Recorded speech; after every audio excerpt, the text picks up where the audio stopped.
Hello, welcome to We Recap. Today's movies is Extraction 2. Buckle up and enjoy. Before starting, please hit the subscribe button. The film opens shortly after the first film, with Tyler Rake, Chris Hemsworth, barely surviving his fall and injuries. He is recovered and hospitalized in Dubai, where his partner Nik, Golshifta Farahani, stays by his side until he wakes up. She tells him that he must have survived for a reason, and he must find out why.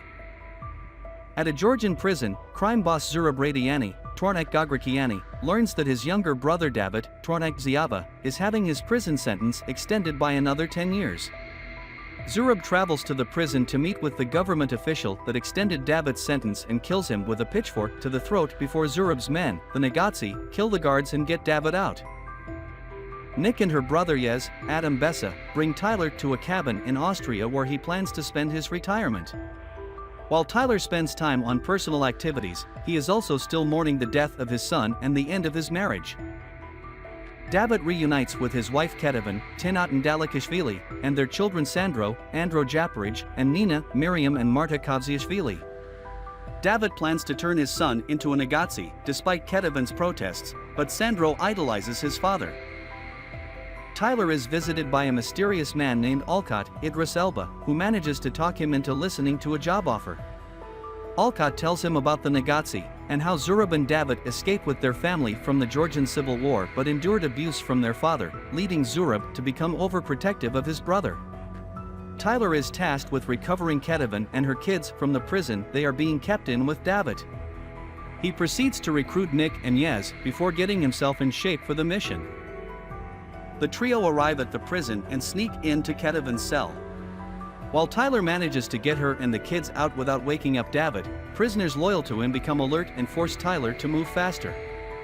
He fights off some of the prisoners but ends up running into Davit, who fights him in a brief scuffle that ends with Tyler stabbing Davit's neck. As they make it outside the prison, Tyler has to fight off more inmates and guards who are engaged in a violent riot. Tyler guides the family to Nik and Yaz's van, but Zurab quickly learns of his brother's death and sends his men after everyone.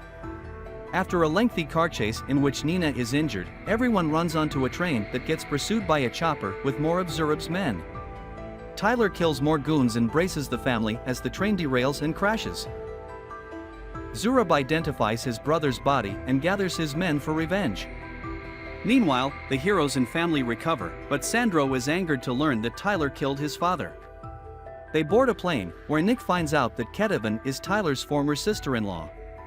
They have a brief moment reflecting on Tyler's marriage to her sister, while Sandro secretly contacts Zurab to alert him of their whereabouts. The team brings the family to their safe house in Vienna. There, Tyler talks about his personal history with Nik, and later with Sandro after he confronts him for killing Davit. Moments later, Zurab's chopper starts making its way toward the safe house. Ketevan realizes Sandro brought them there, forcing everyone to run and hide. As the villains begin to open fire, Tyler gets Nina and Ketevan out safely while Yaz chases after Sandro, but he ends up going with Zurab. Tyler, Nik and Yaz kill more of Zurab's men, but Zurab shoots Yaz before they can make their escape. After boarding their escape chopper, Yaz dies from his wounds, and Nik weeps for her brother. Tyler brings everyone back to his cabin, where his ex-wife Mia, Olga Korolenko, shows up to be with her sister and niece. Mia privately talks to Tyler about why he wasn't there in their son's final hours, and he admits that he felt helpless and couldn't watch him die. Zurab contacts Tyler, who gives him his location, an airfield by a church, so that they can end things.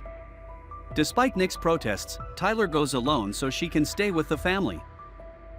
Tyler blows up Zurab's vans and plane so he cannot escape. After killing every last one of his goons, he gets to Zurab in the church, only to find that he has a bomb strapped to Sandro's body that will detonate if he is killed. Nik shows up to help and gets shot but helps Sandro remove and disarm the bomb.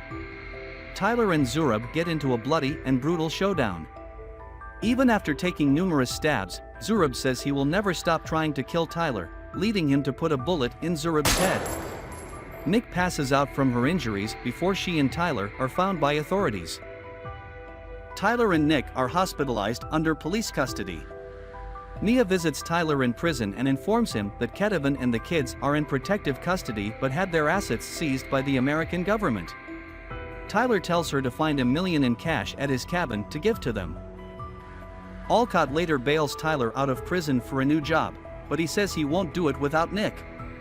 Alcott then shows Tyler that he also bailed Nik out, and then gives them a chance to work for the people he works for.